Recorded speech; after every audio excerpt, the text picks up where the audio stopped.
3.7, modeling using variation. What we're going to be doing is we're going to be using various different types of variation in order to describe various relationships between things. We're going to be using a lot of what we talked about. These are just where you're going to see that these things actually can be put to use.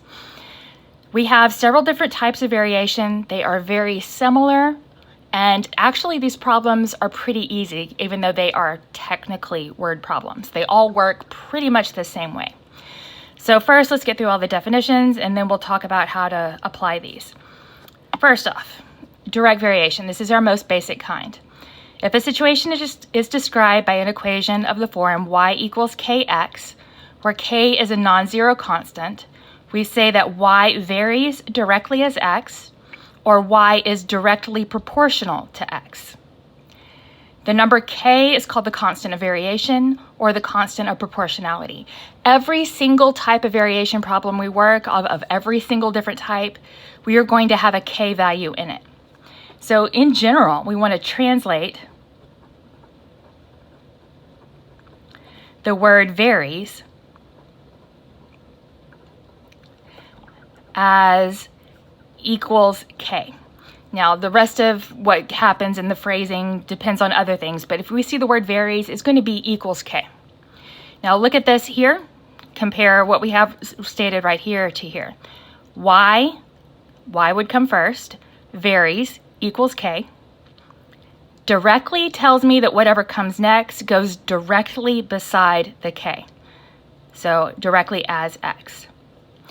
Now compare this to direct variation with powers, and you have y varies directly as the nth power of k.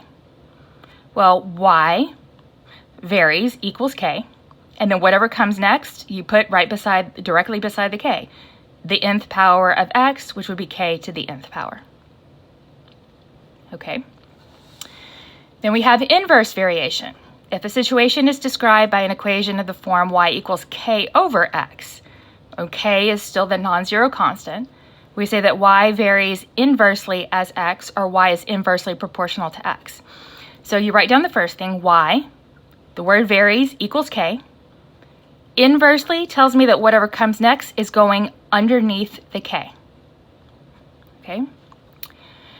Now, joint variation is really like a more complicated direct variation, because often things go up and down in relationship to more than just one factor. A joint variation is a variation in which the variable varies directly as the product, that's a typo, I'll fix that, of two or more variables. The equation y equals kxz is read y varies jointly as x and z. Okay, so y varies, y equals k, and then whatever comes next, it says jointly, think of this as directly, and you just list your other variables. Okay, now let's start working some problems. All of these work pretty much the same way. First thing you're going to do is, if you read through the whole thing, it's going to sound awful. You want to pay attention to your punctuation. It helps a whole lot. It breaks it up into steps for you. So the first thing I'm going to do is I'm going to deal with this. Y varies directly as x. So I'm going to write down my general formula.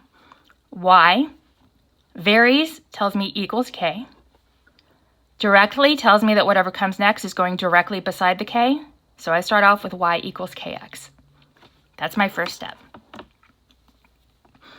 Now my next step is after that comma. And this is going to give me enough information to figure out what my k value is. I'm going to take this and I'm going to plug it in. Y equals 65 when x equals 5. So this is 5k. Okay, so divide both sides by a 5. And you get that your k value is 13. Now, this k is a constant that deals with the relationship between these two values, whatever they are. Whatever world we are dealing with where things are they have a direct relationship to each other.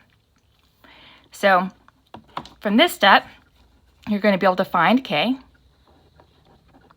and then you want to rewrite it.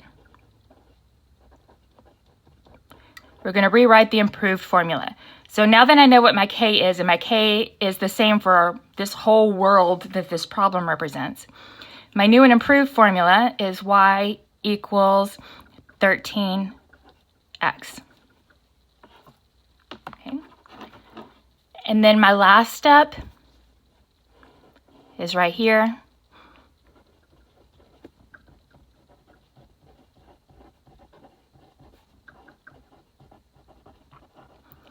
And we're going to use the improved formula.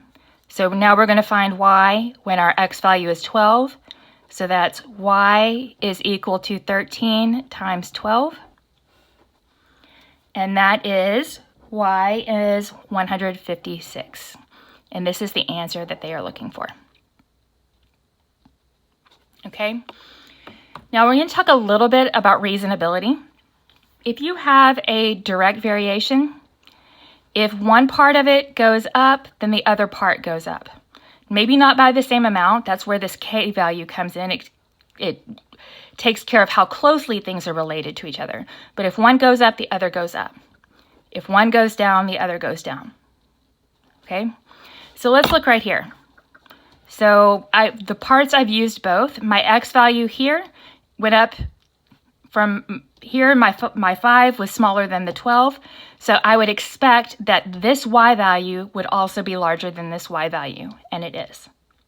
Okay, so when my x value went up to 12, my y value went up to 156. So they moved in the same direction. Okay, so let's try. Y varies inversely as x, and y equals 12 when x equals 5. Find y when x equals 2. Inverse variation, these things go in opposite directions. If one goes up, the other goes down. Okay?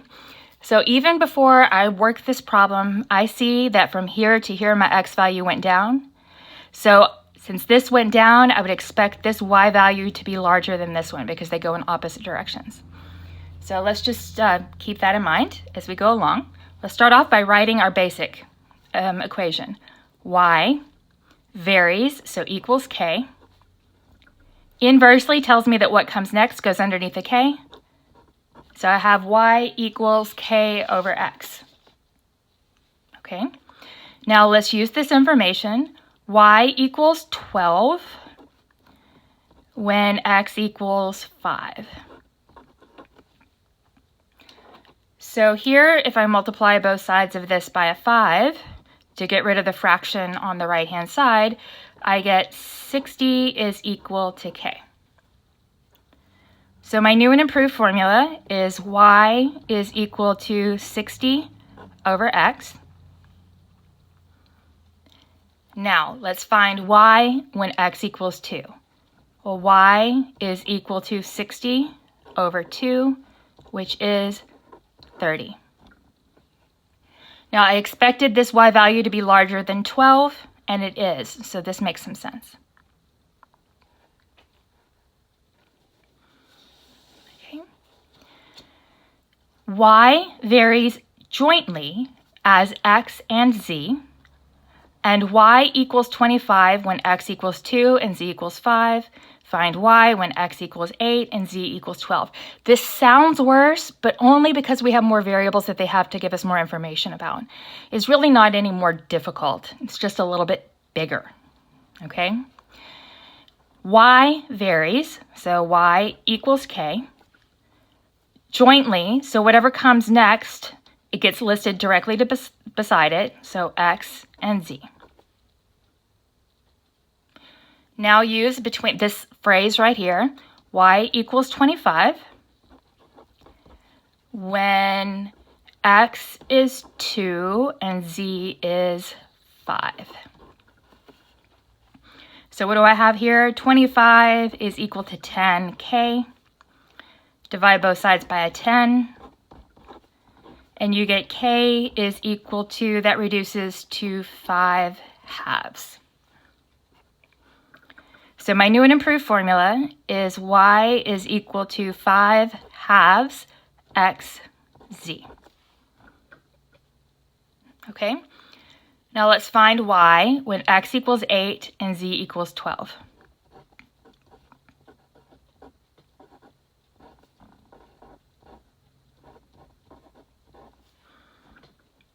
Okay, now remember that this is 8 over 1 here, so if you want to get rid of this fraction, you can divide that by 2 to get a 1, divide that by 2 to get a 4. So really what we have here is 5 times 4 times 12, which would be 20 times 12, so 240.